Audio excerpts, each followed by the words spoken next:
Josh Hasten here, Israel Uncensored on the Land of Israel Network at thelandofisrael.com. It is the 16th of September 2019, and it is also the 16th of Elul 5779 as we approach Rosh Hashanah here. It's very infrequent, Ben Bresky, that this happens, that the English and the Hebrew dates of the month are actually in line. That being said, things might get out of line and crazy tomorrow as Israel heads to the polls to vote for the 22nd Knesset. Believe it or not, just after 5 months of having an election here in Israel, we are going back to the polls as there was a stalemate with Prime Minister Netanyahu unable to form a governing coalition in the last election. So we're going to do it all again tomorrow on Tuesday. It's actually a national holiday here, a lot of people taking off. The fear among some parties is that reportedly 100,000 Israelis are actually going to be out of the country, not exercising their rights to vote, deciding to go on vacation, take advantage of a rare, this year it happened twice though actually, middle of the week vacation. A lot of parties who are counting on voter turnout extremely concerned because of so many people on vacation. And those Israelis who are staying in the country, will they go to the polls?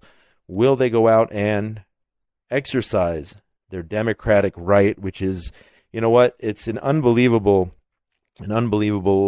opportunity here. After 2,000 years without Jewish rule here in the land of Israel, and I'll even talk about Ben Bresky, our wonderful engineer, who mentioned something to the effect on our group chat the other day. You know, regardless of who wins and who loses, obviously that's so important, and we want to see the right people in power. But the fact, and I'm quoting, this is an indirect quote, Ben, I don't have your exact words in front of me, the fact that after 2,000 years we're able to elect Jewish officials here in the state of Israel representing our interests after so many years of exile and pogroms and persecution and a Holocaust and everything else, that in itself is an unbelievable miracle, and it's not something we should take for granted. So I would encourage those who are in the country, the Israelis here and who can hear my voice, go out and vote. We may disagree on which party should receive your vote, but that being said, exercise your right to vote. Go out and hit those polls tomorrow. I believe they open up, I think, Ben, at about 7 a.m. tomorrow, and they close at around 10 p.m. when the exit polls come out.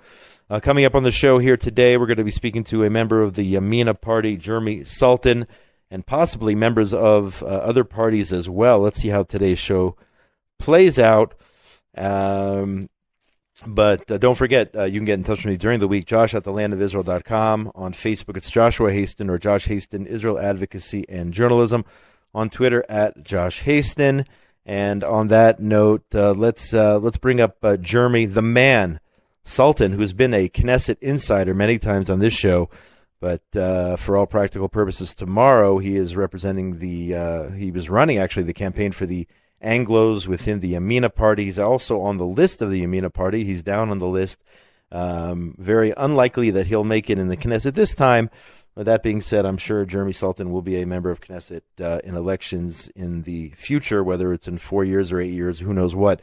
In a country in a country of Israel, as we've seen, elections can be called at any time. As we go to the polls tomorrow for the second time again this year, and without further ado, let's bring up Jeremy Saltan. And we're going to go to the phone right now to a good friend of mine, former colleague at another radio station, who is very, very active in the world of politics here in Israel.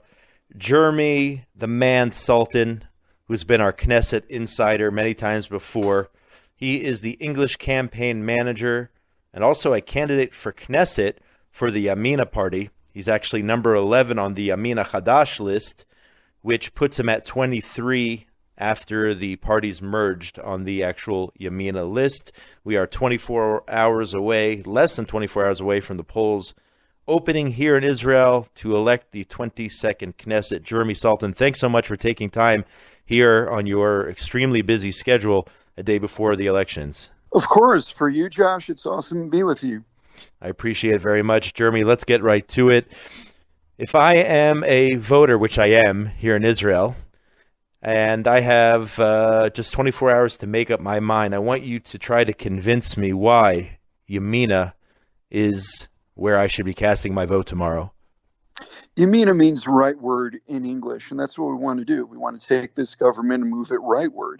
If you're a left-wing person, Josh, which I'm not going to accuse you personally of being a left person, but if you're listening and you're like, listen, I'm a lefty, I don't understand what those right-wing people want to do about. I completely understand why you would not want to vote for us. But again, if you are a person who identifies with the right, we are the only party that is running to the right of Likud that is expected to pass the electoral threshold. And again, what we need to do is move this country to the right. There are a lot of good people that are in the Likud, but let's be honest, when you're looking at people such as Israel Katz and Tzachi Negbi and Yuval Steinitz, it's a bunch of guys that voted for the disengagement. And when you're putting in your vote and you're choosing your decision makers, you would probably rather have a Ayelet Shaked and Naftali Bennett and a Bezalel Smotrich in senior ministries, as opposed to rewarding some of those people in the Likud that aren't those good apples that you would like to see making the decisions. And we're going to have a lot of tough ones ahead of us. A lot of reports here in the media of Prime Minister Netanyahu's strategy to go after votes on the right, specifically go after the Yamina party. And there's an article on the front page of the Jerusalem Post today, Ayelet Shaked, the head of your party, saying that the Prime Minister is cannibalizing the right. Here, I'll give you the exact quote. Yamina struck back at what it called Prime Minister Netanyahu's cannibalization of the right, accusing him on Sunday of being in cahoots with U.S. President Donald Trump to bring about a Palestinian state. What can you tell us about this report indicating that Yamina believes that Likud, along with the U.S. President, are determined to create a Palestinian so-called state in Judea and Samaria?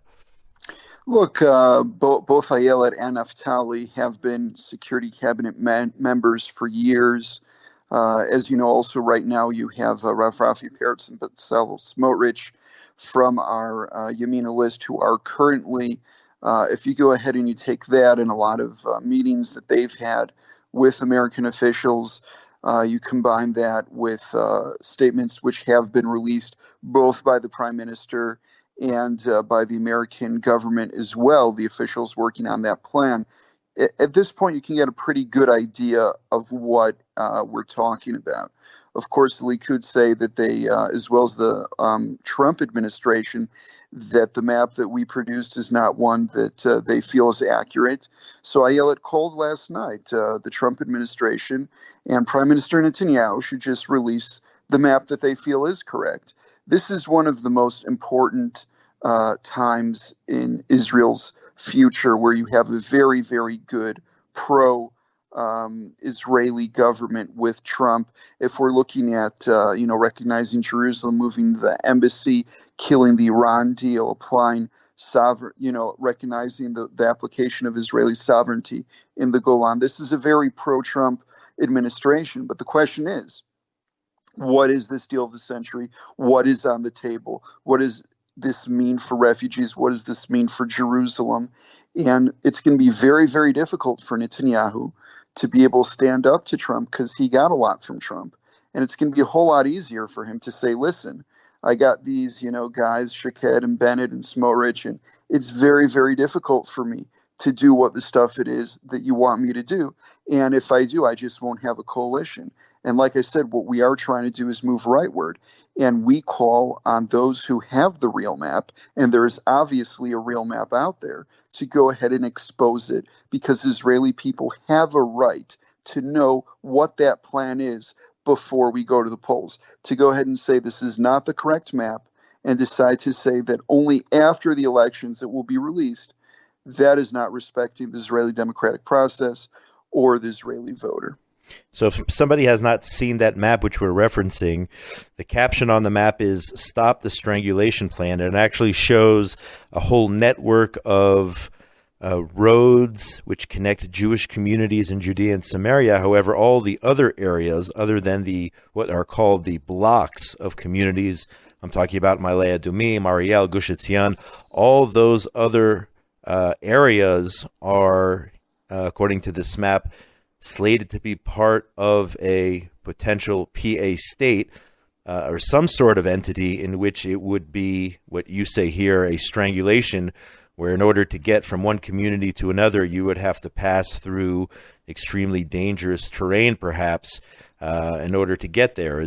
Do I have it accurate in terms of what that map describes? You have it accurate. Listen, Josh, you're a resident of Judea and Samaria.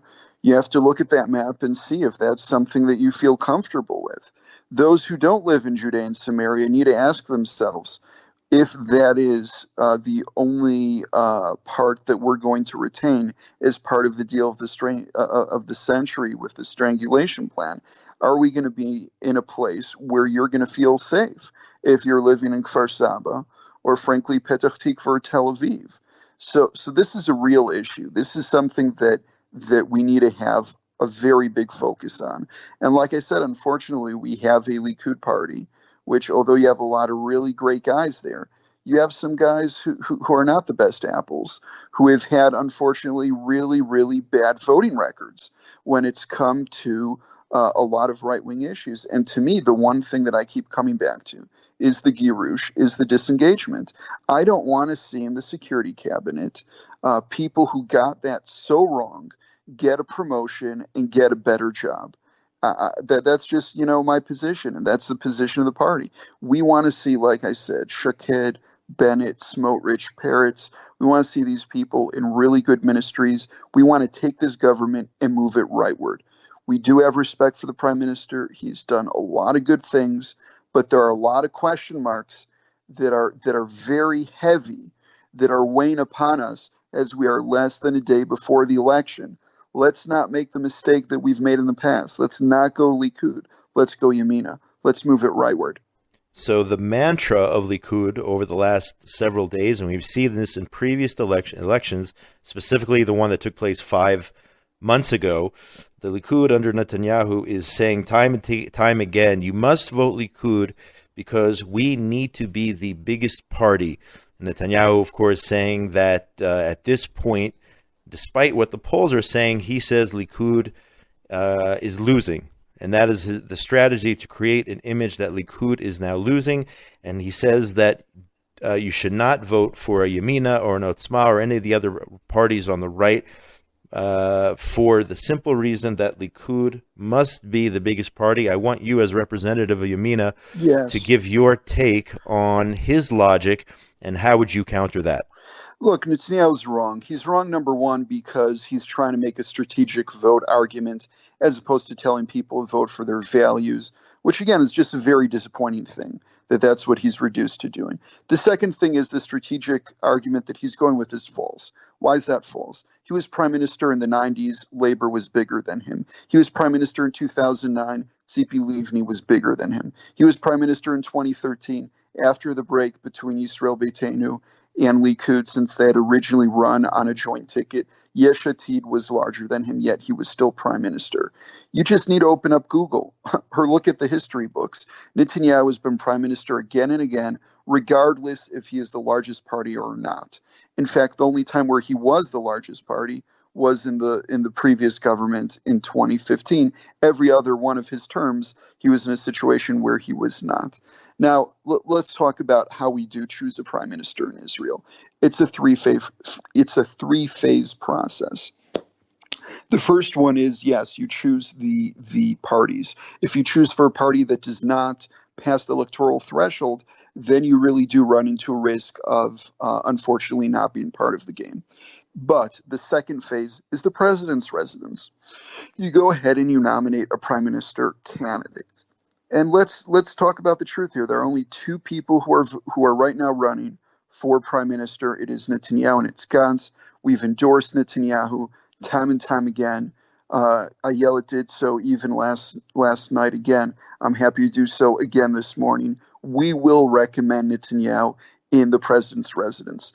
He can go in there, Josh, with 60 votes in the Likud party. But if he doesn't get 61 people to recommend him in the president's residence, then, that doesn't help him anywhere. So once again, you choose a party that then goes to the president and they choose.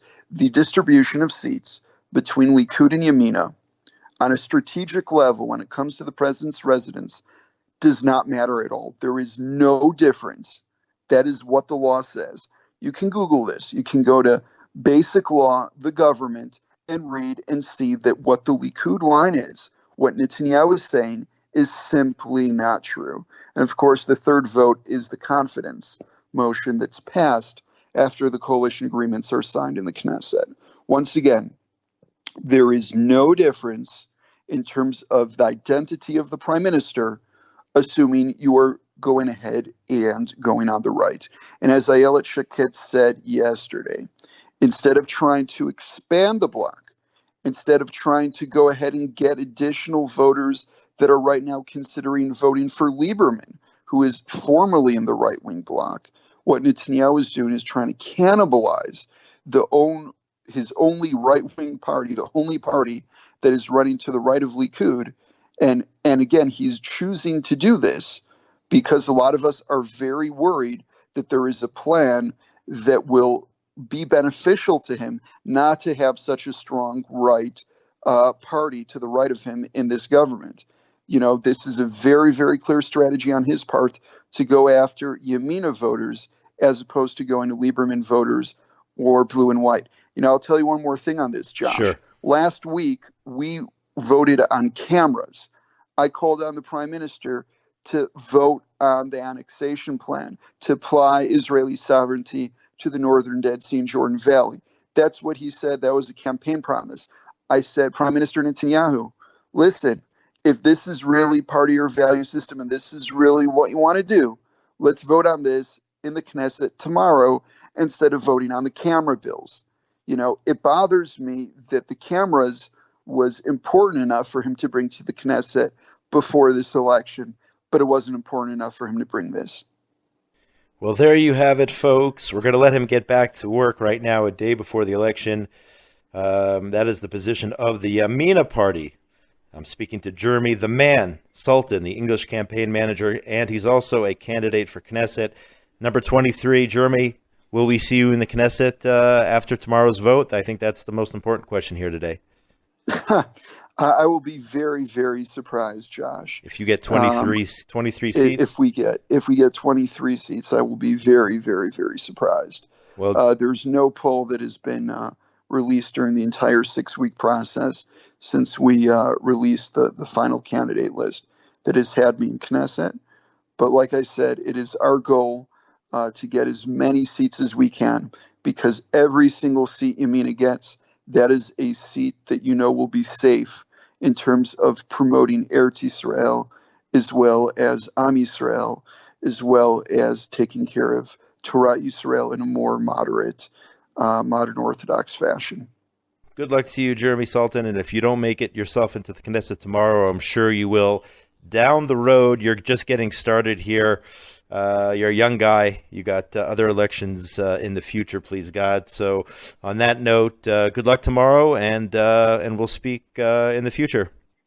Thanks, Josh. It's always a pleasure being with you. And voters, please go out and vote.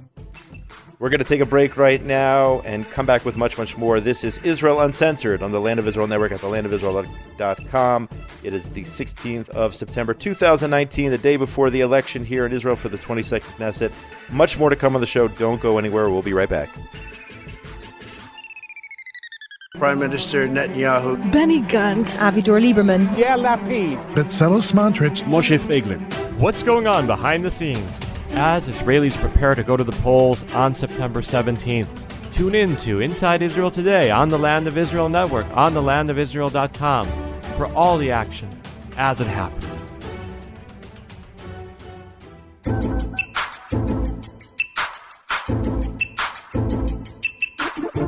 And we are back. Josh Hasten here, Israel Uncensored on the Land of Israel Network at thelandofisrael.com. Thanks so much for joining us here on the 16th of September, 2019, a day before Israel goes to the polls once again to elect representatives to the 22nd Knesset. We spoke to somebody from the Yamina party, and now we have on the line a very special guest, Fred Moncharsh, who is a Central Committee member for the Likud party, joins us now on the line. Fred, thanks so much for joining us here a day before the elections. My pleasure.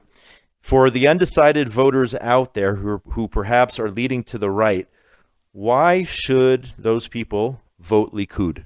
First of all, I think there are a lot of reasons why people should vote for the Likud. But I think the main reason has to be security. I think the people of Israel have seen in the past what leaders from the left are willing to give away, what they're willing to compromise as far as the land of Israel goes. And every time they've been in power and have tried negotiating with the Palestinians, with the PA, they have been willing to give away everything that is pre-67, including sometimes even more than that. And I think that at this point, everyone understands after we've given away Gaza that doing that would basically be suicide for the state of Israel. So let me ask you then, we've seen the Prime Minister over the last several days talk about annexation, specifically the Jordan Valley, other communities in Judea and Samaria. This morning, he was quoted as saying that Israel should annex Kiryat Arba, parts of Hebron. That does seem to be a right position, as in the right side of what we consider the political spectrum here. So the question again, I guess then is, why Likud and not a party like Otzma or Yamina, a smaller party who on paper, I guess, would be more to the right? Why Likud and not some of these other parties? First of all, I think that Likud being the largest party on the right means that they have the most power and the most influence. The smaller parties, even when they're in a coalition, have very little say. Maybe when the coalition is formed, they are able to make deals saying that they want, the coalition to pass one or two different things that they stand for.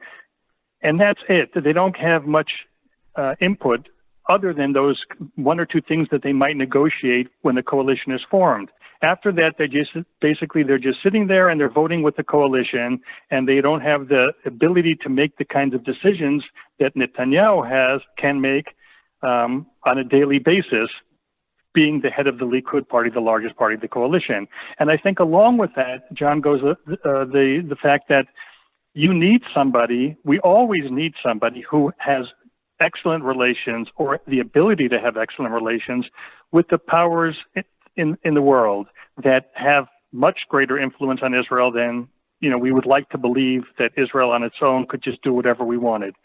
And today we have a situation where Netanyahu has excellent relations with President Trump.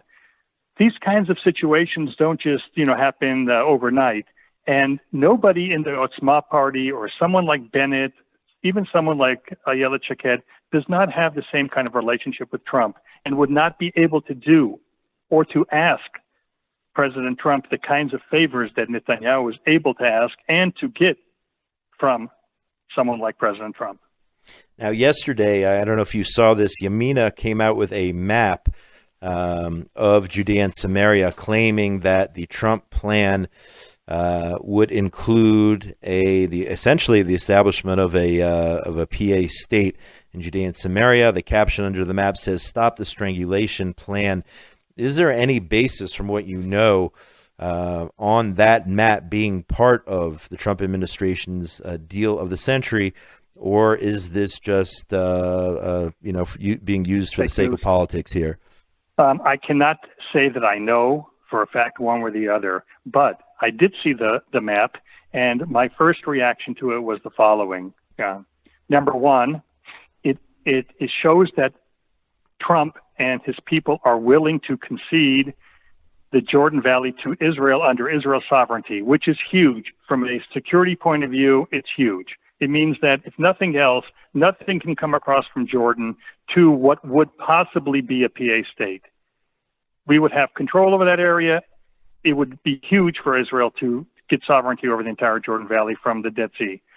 The second thing that I came across for me when I saw the plan is that there is no way that I would bid anything with anybody. There's no way that Abu Mazen is going to agree to a plan like that. And all Israel needs to do and all Netanyahu needs to do is to just wait for them to say, no, we don't agree to such a plan. It doesn't work for us, because it doesn't really work for them at all. It doesn't go along with what their intentions are. Their intentions are to conquer the entire land of Israel. So even if that is the plan, I am convinced that there's no way that they will accept it. And once they turn it down, then all of a sudden we have a situation where Trump understands that even if you gave them their own little state, they're turning it down. That's not what they want. And I think Trump already understands that today. But I think that the whole idea of this deal of the century, or whatever they're calling it, is to kind of force the Palestinians and the PA, Abu Mazen, to come out and basically prove to the world that they're not really interested in the Palestinian state. They're really interested in destroying the entire state of Israel. That being the case, are you then confident that if Prime Minister Netanyahu will win the election, form a coalition, and succeed in doing so, as was not the case 5 months ago, do you believe the Prime Minister will, in fact, turn to the annexation of the Jordan Valley, as he said today on the radio, I believe, Hebron, parts of Hebron, Kiryat Arba, and other areas throughout Judea and Samaria? Will we see that happen if Likud is able to form the next government, do you believe? I believe that all of those things will happen under one condition, and that is that as long as President Trump is giving the green light. And from what I can see, at least on the Jordan Valley, President Trump has given the green light for for Netanyahu to do that. So I'm confident that he will. As to other parts of Israel, I think everything needs to get President Trump's approval. There are other factors always involved in everything that Israel does that affects the rest of the Arab world, and President Trump will be one making decision on what we can do and what we can't do. And I know that maybe sounds like that Israel is some kind of a third world country that has to obey the dictates of President Trump, but unfortunately, that is the reality. We can't do whatever we want to do. There are repercussions to actions that Israel takes on its own versus the rest of the world. Fred, one last question. What will you be doing, other than voting tomorrow on Tuesday, as a member of the Central Committee in Likud? Will you be campaigning? Will you be at the polls? How will you be spending this, I guess it's a national holiday officially. What will you be doing tomorrow? Where will you be? Well, I'm a resident of Jerusalem. I'm going to be standing in the polling station in my neighborhood, which happens to be in Kerem, and I'm going to be doing my best to convince not only people on the right to vote for Likud, but I'm going to try to convince people who may be voting blue-white to try to convince them to vote Likud, as well as people maybe who are in the community who might vote for Shas or Yadut HaTorah and Yamina to also put their vote for the Likud, because I think that it's very important, as we've been hearing as all of the entire Likud campaign, that the Likud party end up with more seats than the blue and white party, even if it's one more seat, so that it forces Rivlin to turn to the Likud first to form a coalition, rather than Rivlin turning to Gantz to form the coalition because his party has more seats than the Likud. Fred Moncharsh, Central Committee Member of the Likud, I want to thank you so much for joining us here on Israel Uncensored on the Land of Israel Network. Happy voting tomorrow, and keep up all the important work that you are doing for the Jewish people here in the Land of Israel. Thanks so much for joining us. I want to add one other word, Sure. Okay, and that is we have to always pray to God, to help us, because without God's help, nothing gets done. Amen to that. Thank you so much. Okay. Have a great day and happy You're voting. welcome. Thank you. All the best. And folks, that is going to do it for today. We had two different opinions from Yamina and from Likud. I know that there are many other parties out there. We did not get to all of them. Obviously, we didn't speak to anybody from Otzma. We didn't get any of blue and white people. But that being said, my colleague at the station, Gil Hoffman, over the last couple of weeks has been doing amazing interviews with various politicians from the other parties. So if you want to hear what is on the minds of those who are perhaps affiliated with the blue and white and some of the other parties, go to thelandofisrael.com. Check out the other interviews which our political expert Gil Hoffman has been conducting, Jerusalem Post reporter, of course, and go check out all those other opinions. There are two more, which I gave you today, Yamina, Likud. Who should you vote for? I'm not going to tell you who to vote for, but I just wanted to give you some information so that you have some of the facts out there, and so you'll have the ability to make to use your judgment in making the best informed judgment when you go to the polls tomorrow. So happy voting, everybody, and it should go smoothly tomorrow. And everyone should enjoy, after you vote, I hope you're enjoying your vacation. You will be enjoying your vacation, traveling the country. A lot of people going on trips throughout Israel, exploring the land of Israel. And that's also an advantage of having an election here, even though it's a little bit crazy that we're going to the polls for the second time. But that's going to do it for today. A day before the elections on this historic Monday, the 16th of September, 2019, the 16th of Elul. Also, next week's show will be our pre-Rosh Hashanah show, and then we're going to be off for Rosh Hashanah, but one more show in the year 5779. My name is Josh Hasten. This is Israel Uncensored on the Land of Israel Network at thelandofisrael.com. Join me on Facebook, Josh Hasten, or Joshua Hasten, rather. My Facebook page is Josh Hasten Israel Advocacy and Journalism. On Twitter at Josh Hasten, on Instagram as well. And send me an email, josh@thelandofisrael.com. Big shout out to Benjamin Bresky, engineer extraordinaire, and Tabitha Epstein for all the work that they do to get these shows up. And that's going to do it. Happy voting. I think I said that like 4 times, Ben. Happy voting. I want it to be happy. I want it to be a good experience for everyone. Hope the lines aren't too long. But that being said, hopefully a lot of people will be voting, and we can have a little bit of savlanut, or patience, and wait to get our ballots cast. Most importantly, between now and when we speak again, please God, next Monday, everyone out there in the wonderful world of ours, be safe. Have a great week, everyone, from Jerusalem, the holy city, the capital of the Jewish people in the land of Israel. Shalom.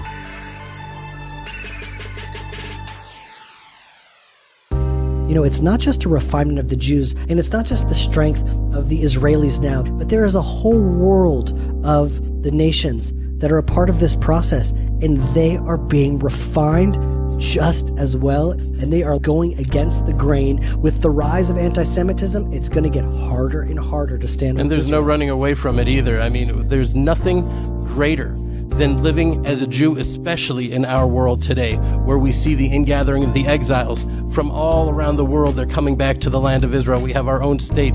The technology, the innovation, the light that's coming out of the Jewish people in Israel is unparalleled. And that's part of what we're trying to broadcast here on the Land of Israel Network and share that message. Israel Inspired with Ari Abramowitz and Jeremy Gimpel on the Land of Israel Network at thelandofisrael.com.